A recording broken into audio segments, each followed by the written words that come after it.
네, 안녕하십니까. 하나투자증권 리서치센터장 박용훈입니다.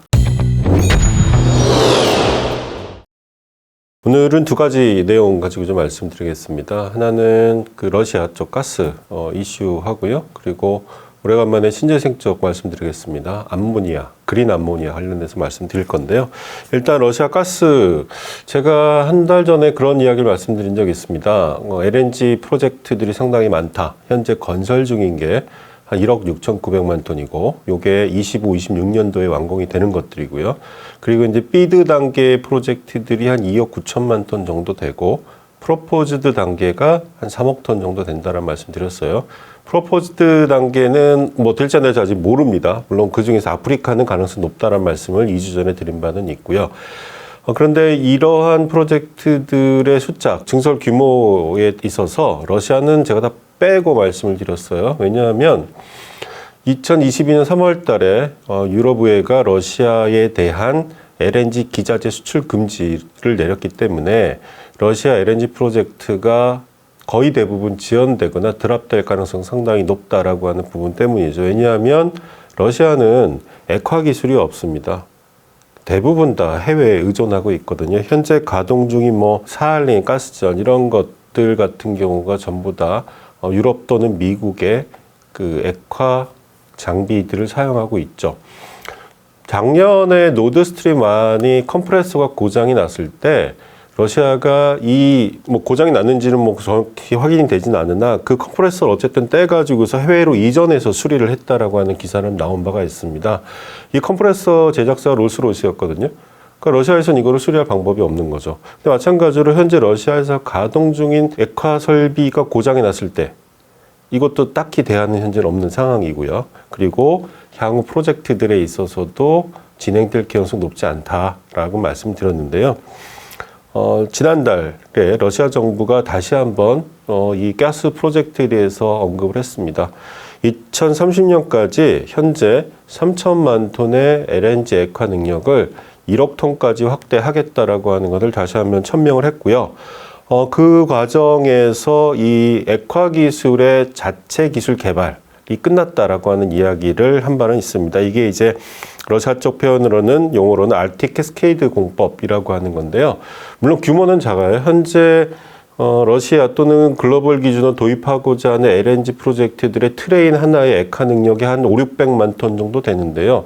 이 설비는 250만 톤짜리 규모입니다. 그러니까 작은 것들을 많이 갖다 붙여야 되는 상황인데 어쨌거나 자체 기술력으로 충분히 확보 가능하다라고 하는 이야기를 지난달에 분명히 했습니다. 작년에 글로벌 LNG 물동량이 유럽의 수요 급증을 통해서 한 4억 톤 정도 됐습니다. 그래서 연평균 수요 증가가 우리가 보통 한 3, 4% 정도 보거든요. 그러면은 연간 뭐 1,400만 톤 내외 정도예요.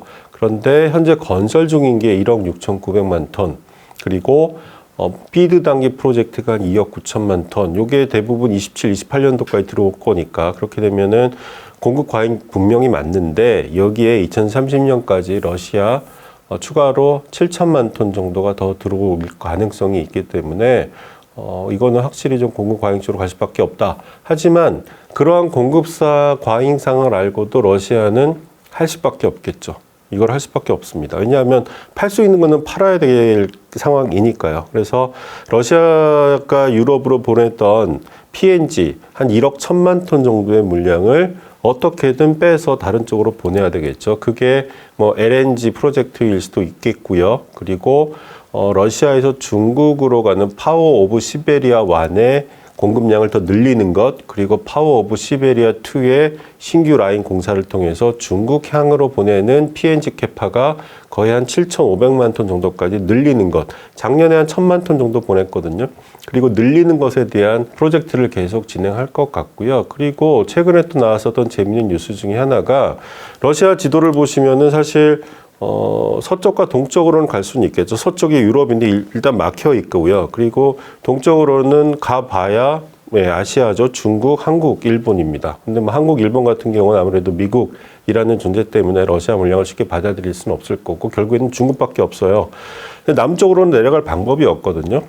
그래서 중국을 제외하고 남쪽으로 내려갈 방법이 없는데 러시아 밑쪽으로 카자흐스탄이 있습니다. 카자흐이라고 불리는 곳이죠. 최근에 러시아가 카자흐에다가 의미 있는 제안을 하나 했어요. 어떤 제안을 했냐면요. 러시아가 카자흐스탄을 통과하는 가스 파이프라인을 카자흐스탄이 허용을 해주면 너희에게 보내는 가스는 벨라루스에 보내는 가스 가격보다 더 낮게 보내주겠다라고 하는 이야기를 했습니다. 현재 러시아가 벨라루스에게 공급하는 가스 가격은요, MMBTU당 3.6불 고정가입니다. 요 그래프를 한번 보시게 되면은 요거는 러시아가 PNG로 독일 그리고 벨라루스에 보내는 PNG 단가인데요. 보시는 것처럼 벨라루스 쪽으로 가는 거는 MMBTU당 3.6불로 고정가예요. 매년 계속 고정되어 있습니다. 이거보다 더 낮게 보내주겠다는 거예요. 그러면 러시아가 카자흐스탄을 통해서 가스를 보내게 되었을 때 러시아가 누릴 수 있는 효과는 뭐냐라고 하게 되면 카자흐스탄 밑쪽으로 보면은 구 CIS 국가들이 많습니다. 그쪽 국가들을 통해서 러시아의 가스를 구 CIS 그리고 그 더 넘어서는 남방아시아 쪽까지도 접근 가능할 수 있는 가능성 부분에 대한 태핑이 아닐까라고 저희는 보고 있고요. 일단 카자흐스탄 쪽에서는 거부할 이유는 없다. 왜냐하면 엄청나게 싸게 주는 LNG는 분명히 있기 때문에 일단 그래서 두 국가가 기본적인 합의, 즉 러시아에서부터 카자흐를 통과하는 PNG 건설에 대한 기본적인 합의를 한 상태입니다. 그래서 이게 러시아가 LNG 프로젝트, 북극해 프로젝트 계속 진행하고요. 그리고 중국으로 넘어가는 파워 오브 시베리아 1, 2 계속 공급량 늘리고, 그리고 카자흐를 통해서 남쪽으로까지 영역을 확대하려는 시도가 일단 이루어지고 있다라고 하는 부분들. 이 부분들은 앞서 말씀드린 것처럼 공급과의 가격 낮아질 건데 왜 그래? 러시아로서는 안 할 수가 없는 선택인 거다라고 하는 부분인 거고요. 요게 늘어나게 되면 사실 LNG 입장에서는 생산자들 입장에서는 매우 부담스러울 수밖에 없는 상황이 분명히 올 겁니다. 물론 반대로 LNG 수입 국가 입장에서는 긍정적인 요인 분명히 있을 거고, 왜냐하면 LNG가 PNG로 대체될, 특히 중국 같은 경우는 가능성 매우 높기 때문에 우리로서 나쁜 건 아닙니다. 우리로서 나쁜 건 아닙니다만은 에너지 시장은, 특히 가스 시장은 양분될 개연성 갈수록 높아지고 있는 상황은 분명히 보인다라고 하는 거는 지속적으로 말씀드리고 있는 바입니다. 자, 그리고 두 번째 이슈는 클린 암모니아 프로젝트예요. 제가 이 파워텍스라는 프로그램을 처음 할 때 암모니아나 가스, 신재생 쪽으로 말씀을 많이 드렸다가 우크라이나 전쟁 터지고 이러면서 이제 주로 가스 쪽 말씀을 많이 드렸었는데요. 작년부터 올해까지 재밌는 일들이 좀 많이 있어서 언론에 세게 나오거나 그런 건 아닙니다. 그런 건 아닌데 제가 보기에는 상당히 좀 의미 있는 일이다라고 판단하기 때문에 좀 말씀드리고자 합니다. 암모니아라고 하는 거는 현재 글로벌 기준으로 한 1억 8,500만 톤 정도 소비가 되고 있어요. 근데 그 중에 한 3분의 2 정도는 이제 비료, 우레아라고 하는 요소 비료로 일단 사용이 되고 있죠. 중국을 제외하고 글로벌리 제일 큰 기업은 북유럽의 야라 인터내셔널이라고 하는 기업이 있습니다. 근데 암모니아가 관심을 받는 이유는 이게 수소의 운반체이기 때문인 거죠. 수소 같은 경우는 LNG 마이너스 160도보다 더 온도가 떨어지죠. 그 낮은 온도의 수소를 운반하는 거 되게 어렵습니다. 왜냐하면 수소는 분자가 워낙 작기 때문에 수소를 가스 상태, 철 구조물 같은 데다가 이거를 저장해서 장기간 보관하게 되면 이 가스, 수소 분자가 이거를 크랙을 계속 깨트리면서 결국에 구멍이 뚫려버리게 됩니다. 그래서 운반하기가 너무 어려워요. 그리고 액화시켜서 운반한다 하더라도 그 BOG 계속 가스가 좀 날아가는 현상들이 발생을 합니다. 그래서 비용도 많이 들고 한 번에 운반할 수 있는 물량도 너무 적어요. 그래서 가스 상태 또는 액화 상태로 수소를 운반하기 너무 힘든데, 그래서 대안으로 떠오르는 게 이제 암모니아인 거죠. 암모니아로 만들어서 수소를 사용할 수 있다라고 하는 부분 때문에 이 클린 암모니아라고 하는 이야기들이 많이 나오고 있습니다. 그래서 한 2년 전에 글로벌 넘버 2인 암모니아 쪽에서 CF 인더스트리 CEO가 이런 말을 했었죠. 우리는 지난 수십 년간 질소의 가치를 팔아왔지만 앞으로는 수소의 가치를 팔 수 있는 시장이 커질 것에 대해서 기다리고 있고 준비하겠다라는 이야기를 한 적이 있습니다. 이게 뭐냐면 결국 암모니아를 신재생 에너지 원으로서 사용할 수 있다. 그런 시장이 열릴 것이다라고 하는 이야기를 한 거죠. 자, 그런 이야기들이 한 2, 3년 전부터 오래전부터 있었죠. 있어 왔다가 어떤 의미 있는 일이 있었냐면요. 제가 21, 2년도 글로벌 암모니아 소비량 1억 8,500만 톤 정도라 말씀드린 바 있는데요. 작년부터 최근까지 미국에서 새롭게 발표된 이 그린 암모니아 프로젝트가 무려 3,790만 톤에 달합니다. 그러니까 작년 소비량의 거의 20% 달하는 물량이 미국, 그것도 걸프 지역 중심으로 발표가 됐다라고 하는 거죠. 근데 여기에서 발표가 되는 이 그린 암모니아는 대부분 천연가스를 통해서 거의 다 천연가스를 통해서 만드는 거고, 거기서 발생되는 이산화탄소는 전부 다 이제 포집해서 저장하겠다. 그래서 클린 암모니아다라고 부르는 건데, 이거를 왜 하냐?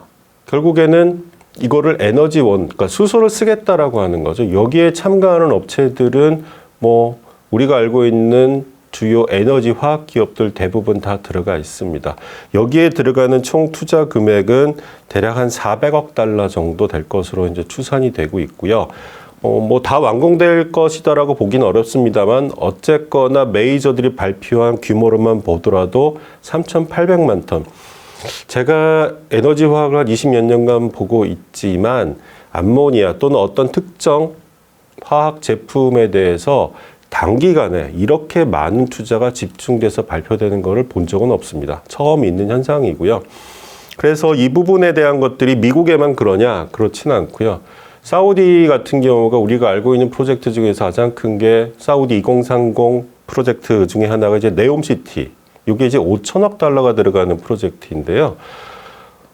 사우디 가스 프로젝트가 하나가 있습니다. 이것도 사우디 메가 프로젝트 중에 하나인데요.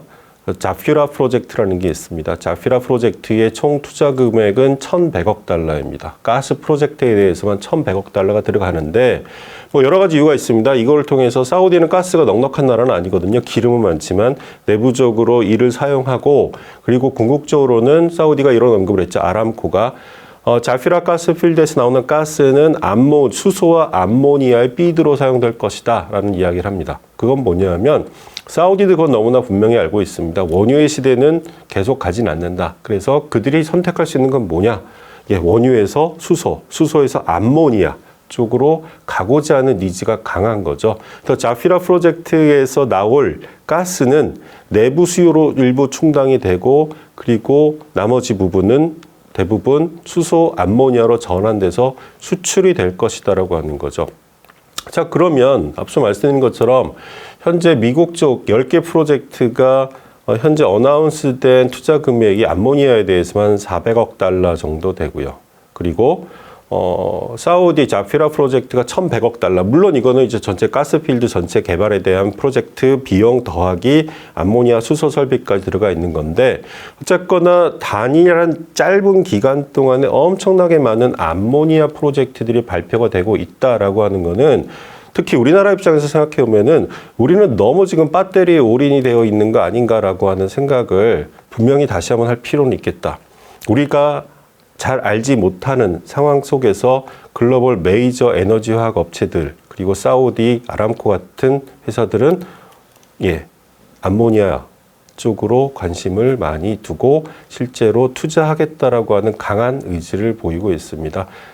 지난달에 아람코가 이 자피라 1,100억 달러 프로젝트에 대해서 투자국을 같이 투자하자라고 하는 이야기를 한 바 있고, 중국 등이 이에 대한 관심을 표명한 바 있습니다.